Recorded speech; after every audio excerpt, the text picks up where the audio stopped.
Sean Mosley. Hey everybody. I missed y'all. Yeah. The year was 1991. I was 11 years old. It was in the fall, maybe about 5 or 6 in the evening after a church service, one of many that I had to spend in my childhood, waiting for my parents to get done, talking about church things, and just happy that we weren't included in this meeting. Me, my brother, and the other boys from church, we went outside and we decided to play football in the street. And the neighborhood that we lived in and the neighborhood that the church was in was not a great neighborhood. And eventually a car comes down the street. It's the third time that the cars come down the street, and it's darker, the street lights come on, and I noticed that there is a stick hanging out of the window. And I think to myself, that's very odd. Why would somebody stick a broomstick out of a car window? And very soon I realized that it wasn't a broomstick, and I was the farthest away from the car, and I began to run. And I thought that I would be scared in that moment, but I wasn't. 1991, I believe, was the same year that Boys in the Hood came out, and I thought to myself, wow, this is just like the movies. And pretty soon I realized that after all of the chaos had calmed down, that this was nothing like the movies. One of my friends, he lived right across the street, his name was Chuck. He was shot in the hand. His cousin was covered from head to toe in buckshots. And the pastor's son, who we call Little Otis, he was kind of big. He was a couple years younger than me, but he was already my same size. I didn't see him at all because his father, not wanting to wait for the ambulance to maybe come to this neighborhood or not, put his son in the car and just drove him immediately to the hospital. He had gotten it the worst. He was shot in the thigh, and he was shot in the back, and it pierced his lung. And I remember that before that incident, he had an expensive coat, one that my mom couldn't afford. And I was always a little bit jealous of that coat. At the time, it was Triple Fat Goose was the type of coat in Michigan, and everybody wanted one, and he had one, and it was red.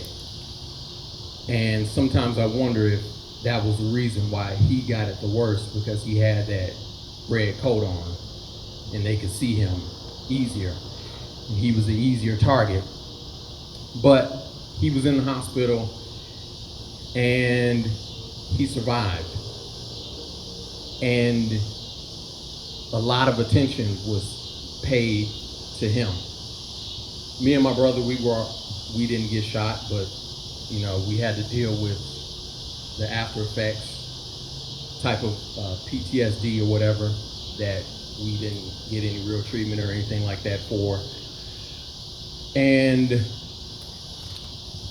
as we grew up in that neighborhood, other things happened. But Little Otis, he got better and better. He was a smart kid.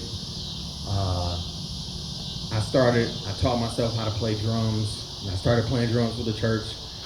The next thing I know, Little Otis, he's playing drums for the church too. and we're alternating weeks. He's a couple years behind me.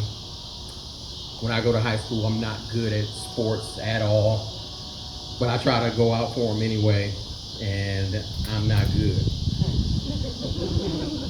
Little Otis was so good at sports that in the history of our high school, there had never been a freshman football player to play for the varsity team. But he was so good, he made the team, and they won the championship that year. And life goes on, and we kind of go our separate ways, all of the boys or whatever. And from a distance, you can see somebody doing well and doing great. And sometimes I would compare my life to his life, and it was like, man, he's doing awesome. Once I was living here in Memphis, and I hadn't been here that long, and I was flying back to Detroit to visit my family, and I had a layover in Nashville. And you spark up conversations with the people that you're sitting next to, and I find out, like, the person I'm sitting next to went to Vanderbilt University. And I was like, you know what? I know somebody that went to Vanderbilt. I'm assuming it's a pretty large school that they wouldn't know who I was talking about. And I was saying my childhood friend, Otis Washington, he went to Vanderbilt. And the person was like, Otis? He's the greatest person ever. I was like, what? How do you know this man? And it was just amazing to me. He didn't make it to the NFL, but he moved to Arizona, and he was doing things, and you know how you can just like see people afar on like Facebook and things like that. Got married, had a wife, and they started like a record label, and they're doing like Christian rap and things like that. And it's like, man, he must be doing awesome.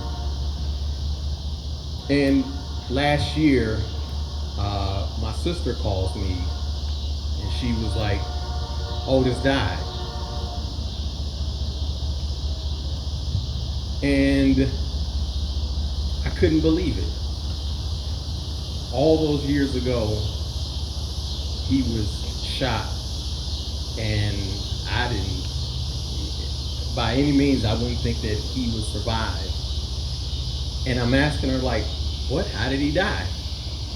And she was like, he just didn't wake up. It's like, that's wild. And I wasn't able to go to the funeral, but my brother did. And he said that it was a normal funeral, same church that we grew up in, same church that we alternated weeks playing the drums, same church that his mother and father found him preaching in. And he said, my brother was telling me that it was a normal funeral until the end, where his wife, she got up and she believed so much that that if she called out his name in the middle of the service, that maybe, just by chance, that he would come back to life. And in the middle of all of these people, some that she knew and some that she didn't know, but everybody who knew Otis, she called out his name in the middle of the service. And at first I thought to myself, that was crazy.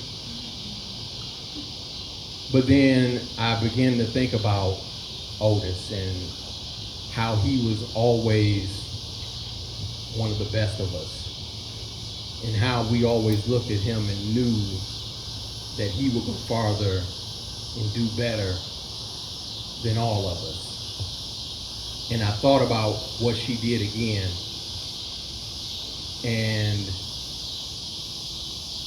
I couldn't help but think that it was worth a try. Thank you.